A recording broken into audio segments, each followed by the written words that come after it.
Hi friends, ఈరోజైతే చాలా tasty అయిన రెసిపీ అనమాట. అలాగే ఇది బ్రాహ్మణులు ఎక్కువగా చేసుకుంటారు. ఈ కార్తీక మాసంలో తప్పకుండా తినవలసిన కర్రీ అనమాట. ఆవు పెట్టిన కంద బచ్చలి కూర. అలాగే మన ఛానల్ కనుక ఫస్ట్ టైం చూస్తున్నట్లయితే తప్పకుండా సబ్స్క్రైబ్ చేసుకోండి.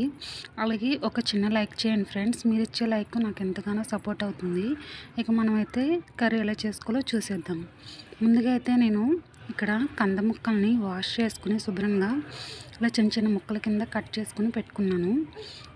అలాగే బచ్చల కూర కూడా ఒక 4-5 కట్టలు తీసుకుని దాన్ని కూడా శుభ్రంగా వాష్ చేసుకుని ఇప్పుడైతే చిన్న చిన్న ముక్కల కింద కట్ చేసుకున్నాను. ఇప్పుడు ఈ రెండింటిని ఒక గిన్నెలో పెట్టేసుకుని ఇప్పుడు దీనికి వాటర్ అనేది 3 గ్లాసెస్ అనేవి పడుతుంది. వాటర్ అనేది ములిగేంత వరకు వేసుకోండి. తర్వాత దీన్ని పొయ్యి మీద పెట్టుకోవాలి, ఉడికించుకోవాలన్నమాట. కంద ముక్క బాగా ఉడకాలి మెత్తగాని, అప్పుడే మనకి కర్రీ అనేది చాలా టేస్టీగా ఉంటుంది.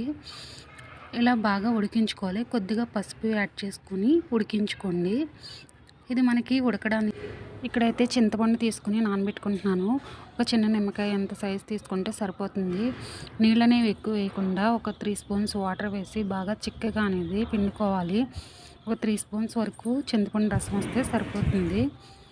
ఇక్కడైతే ఆవు పిండి రెడీ చేసుకుంటున్నాను. కొంచెం ఆవాలు, అలాగే చిన్న అల్లం ముక్క, ఎండుమిర్చి ఒకటి, పసుపు, దీంట్లోనే కొంచెం సాల్ట్ యాడ్ చేసుకుని కొన్ని వాటర్ వేసుకుని మెత్తగా గ్రైండ్ చేసుకోవాలి.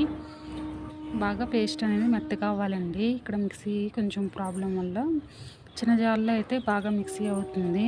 ఇలా అయినా బాగుంది. ఇప్పుడైతే దీన్ని మనం ఇలాగా స్మాషర్తో అయినా లేకపోతే ఇలాంటి కవ్వంతో అయినా మెత్తగా, అంటే మరీ పేస్ట్ కింద కాకుండా చిన్న చిన్న ముక్కల కింద కందాలు అనేది కనిపించేలాగా మనమైతే స్మాష్ చేసుకోవాలి. కర్రీ అయితే అప్పుడు చాలా టేస్టీగా ఉంటుంది రైస్లో కలుపుకున్నప్పుడు.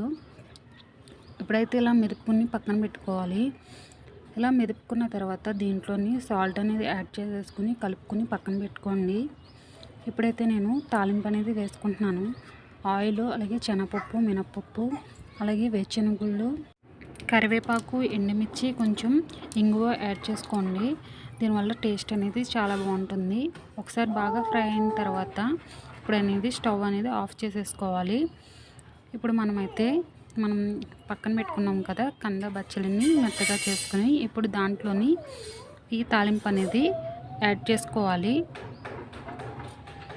ఇప్పుడు దీంట్లో కొంచెం సాల్టు, అలాగే మనం పక్కన పెట్టుకున్న పచ్చిమిర్చి, అంటే సాల్ట్ కొద్దిగా వేస్తాను అక్కడ, ఇప్పుడు సరిపడగా వేసుకుని ఇప్పుడు దీంట్లోని చింతపండు రసము, మనం పక్కన పెట్టుకున్నవి అన్నీ, పచ్చిమిర్చి అన్నీ యాడ్ చేసుకుని తాలింపు కూడా యాడ్ చేసుకుని ఒకసారి బాగా కలిపేసుకోవాలి.